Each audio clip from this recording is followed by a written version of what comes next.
आज हम पढ़ेंगे पाठ्य पुस्तक बसंत भाग 2 से पाठ 3 हिमालय की बेटियां।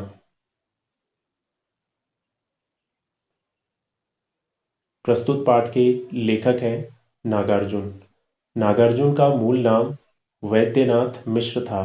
नागार्जुन प्रगतिशील साहित्य धारा के कवि थे। इनका जन्म सन 1911 में बिहार के मधुबनी जिले में हुआ था। हिंदी भाषा के अतिरिक्त इन्होंने मैथिली, बंगला तथा संस्कृत में भी साहित्य रचना की है। एक दीर्घकाल की साहित्य सेवा के बाद सन 1998 में इनका निधन हो गया। इन्होंने हिंदी की लगभग सभी विधाओं पर साहित्य रचना की है। भस्मांकुर, युगधारा इनके महत्वपूर्ण काव्य संग्रह हैं।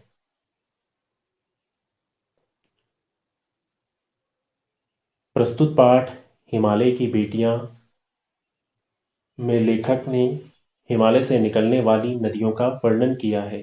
गंगा, यमुना, सतलुज लेखक को दूर से शांत गंभीर लगती हैं, परंतु लेखक ने जब इन्हें हिमालय के नजदीक से देखा तो उन्हें ये बड़ी चंचल और अटखेलियां करती हुई दिखी।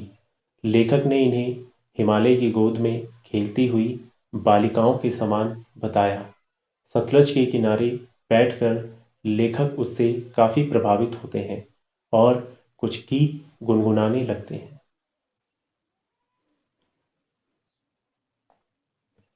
अभी तक मैंने उन्हें दूर से देखा था, बड़ी गंभीर, शांत, अपने आप में खोई हुई लगती थी। संभ्रांत महिला की भांति वे प्रतीत होती थी। उनके प्रति मेरे दिल में आदर और श्रद्धा के भाव थे। माँ और दादी, मौसी और मामी की गोद की तरह उनकी धारा में डुबकियां लगाया करता।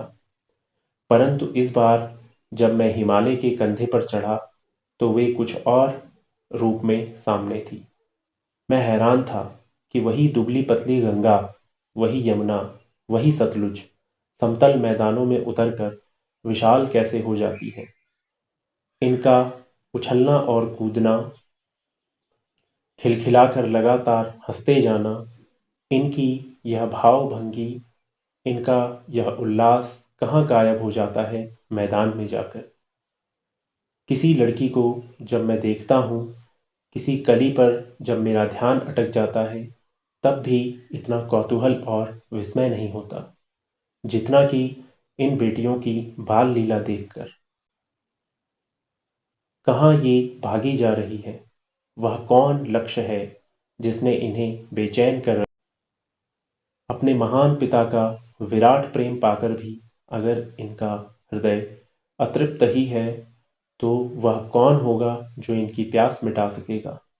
बर्फ जली नंगी पहाड़ियां, छोटे छोटे पौधों से भरी घाटियां, बंधुर आदित्यकाएं, सरसब्ज उपत्यकाएं, ऐसा है इनका लीला निकेतन। खेलते खेलते जब ये जरा दूर निकल जाती है तो देवदार, चीड़, सरो, चिनार, सफेदा, कैल के जंगलों में पहुंचकर शायद इन्हें बीती बातें याद करने का मौका मिल जाता होगा।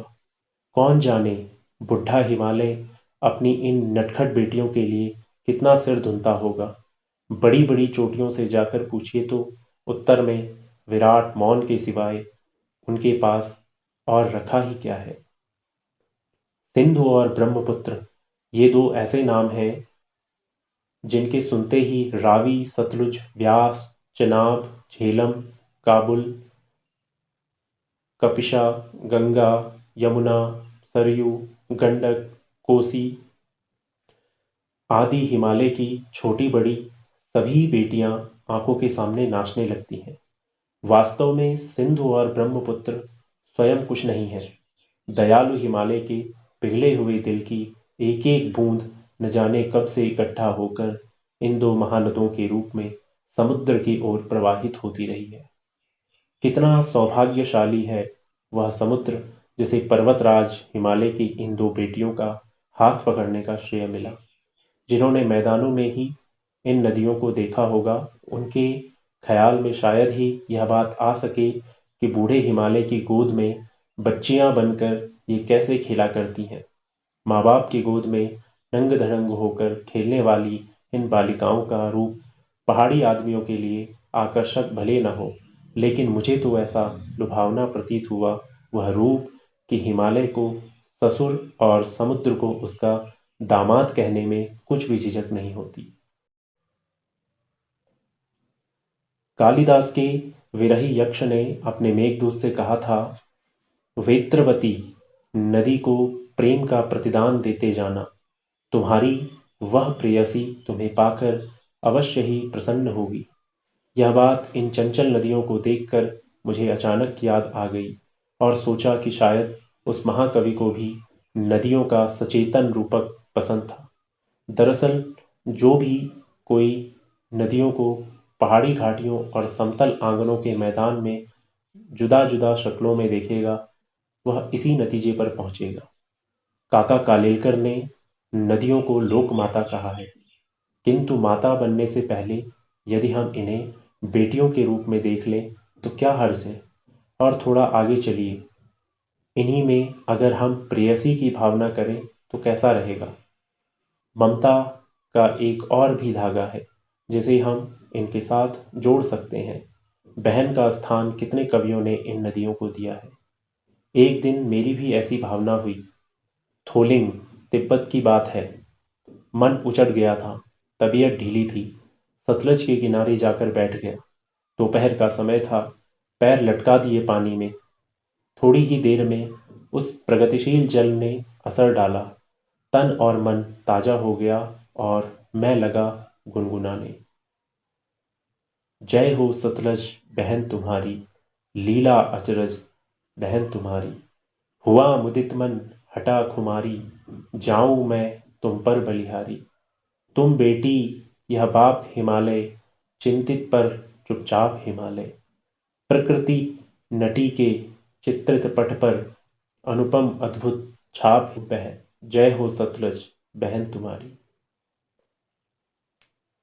पाठ में आए कुछ कठिन शब्दों के अर्थ देखते हैं। संभ्रांत, संभ्रांत का अर्थ होता है सभ्य, अच्छे कुल खानदान का। समतल, समतल का अर्थ है सपाट या मैदानी क्षेत्र। भावभंगी का अर्थ होता है हाव भाव। कौतूहल का अर्थ होता है कुछ जानने की इच्छा। विस्मय का अर्थ है आश्चर्य। बंधुर का अर्थ है मुकुट। आदित्यकाय कहते हैं पहाड़ के ऊपर की समतल भूमि को। सरसब्ज का अर्थ होता है हरे भरे। उपत्यकाएं अर्थात पहाड़ के पास की घाटियां। निकेतन कहते हैं घर को। प्रतिदान अर्थात बदले में। प्रेयसी अर्थात प्रेमिका। प्रगतिशील का अर्थ है निरंतर आगे बढ़ने वाला।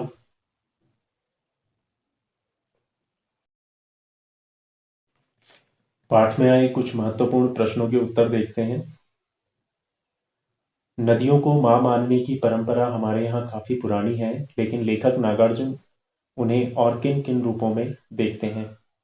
उत्तर है, नदियों को मां स्वरूप तो माना ही गया है, लेकिन लेखक नागार्जुन ने उन्हें बेटियों, प्रेयसी व बहन के रूप में भी देखा है। अगला प्रश्न है, सिंधु और ब्रह्मपुत्र की क्या विशेषताएं बताई गई है। उत्तर है, सिंधु और ब्रह्मपुत्र हिमालय से निकलने वाली प्रमुख और बड़ी नदियां हैं। इन दो नदियों के बीच से अन्य दो छोटी छोटी नदियां बहती हैं। ये नदियां दयालु हिमालय के पिघले दिल की एक एक बूंद इकट्ठा होकर बनी है। ये नदियां सुंदर एवं लुभावनी लगती हैं। काका कालेलकर ने नदियों को लोक माता क्यों कहा है। उत्तर है, नदियां हमें जल प्रदान करती हैं। नदियां लोगों के लिए माता के समान पवित्र हैं। इन नदियों के किनारे ही लोगों ने जीवन शुरू किया। इनका जल भूमि की उर्वरा शक्ति बढ़ाने में, बिजली बनाने में, सिंचाई के नवीन साधनों आदि में पूरा सहयोग देते हैं। मनुष्य के लिए ही नहीं बल्कि पशु पक्षी, पेड़ पौधों आदि के लिए बहुत जरूरी है। इस प्रकार नदियां हमारे लिए कल्याणकारी हैं। यही कारण है कि काका कालेलकर ने उन्हें लोक माता कहा है। प्रश्न है, हिमालय की यात्रा में लेखक ने किन किन की प्रशंसा की है। उत्तर है, लेखक ने हिमालय की यात्रा में हिमालय के सौंदर्य की, हिमालय से निकलने वाली नदियों की, हिमालय की बर्फ से ढकी पहाड़ियों की सुंदरता की, हिमालय की घाटियों की, देवदार, चीड़, चिनार, सफेदा, कैल के भरे जंगलों की प्रशंसा की है। अगला प्रश्न है,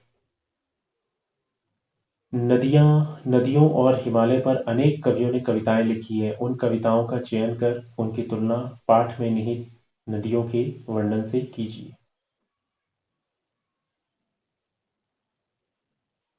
इस प्रश्न का उत्तर आप स्वयं करेंगे। प्रश्न है, गोपाल सिंह नेपाली की कविता हिमालय और हम, रामधारी सिंह दिनकर की कविता हिमालय तथा जयशंकर प्रसाद की कविता हिमालय के आंगन में पढ़िए और तुलना कीजिए। उत्तर है, गोपाल सिंह नेपाली ने एवं रामधारी सिंह दिनकर ने अपनी कविता हिमालय और हम व हिमालय में गिरिराज हिमालय की विशालता का वर्णन किया है, जबकि कवि जयशंकर प्रसाद ने हिमालय के गौरव का वर्णन किया है। वहीं लेखक नागार्जुन ने अपने निबंध में हिमालय का वर्णन नदियों के पिता के रूप में किया है, जो अपनी बेटियों के लिए व्याकुल है। प्रश्न है, यह लेख 1947 में लिखा गया था। तब से हिमालय से निकलने वाली नदियों में क्या क्या बदलाव आए हैं? उत्तर है, 1947 के बाद से आज तक नदियां उसी प्रकार हिमालय से बह रही हैं, लेकिन अब हिमालय से निकलने वाली नदियां प्रदूषित हो गई हैं। निरंतर जल प्रदूषण बढ़ता जा रहा है। बांधों के कारण नदियों का जल स्तर भी कम हो गया है। नदियों से होने वाले लाभों के विषय में चर्चा कीजिए और इस विषय पर 20 पंक्तियों में एक निबंध लिखिए। नदियां हमारे जीवन का आधार हैं। पहाड़ों से निकलकर धरातल पर बहती हुई नदियां अपना अमृत रूपी जल सभी जीवों को प्रदान करती हैं। नदियां धरती को उपजाऊ बनाती हैं। नदियों पर बांध बनाकर बिजली उत्पन्न की जाती है। हमारे अधिकतर तीर्थ स्थल भी नदियों के किनारे बसे हैं। इसी कारण नदियां भी पूजनीय हैं। ये वनों को सींचती हैं, वर्षा लाने में सहायक होती हैं। अनगिनत जीव इनसे जीवन पाते हैं। गांव के लोग अपनी छोटी बड़ी सभी आवश्यकताओं जैसे सिंचाई करने, पानी पीने, कपड़े धोने, नहाने, जानवरों हेतु नदियों का जल प्रयोग में लाते हैं। नदियों पर हमारा जीवन निर्भर है, अतः इन्हें दूषित नहीं करना चाहिए।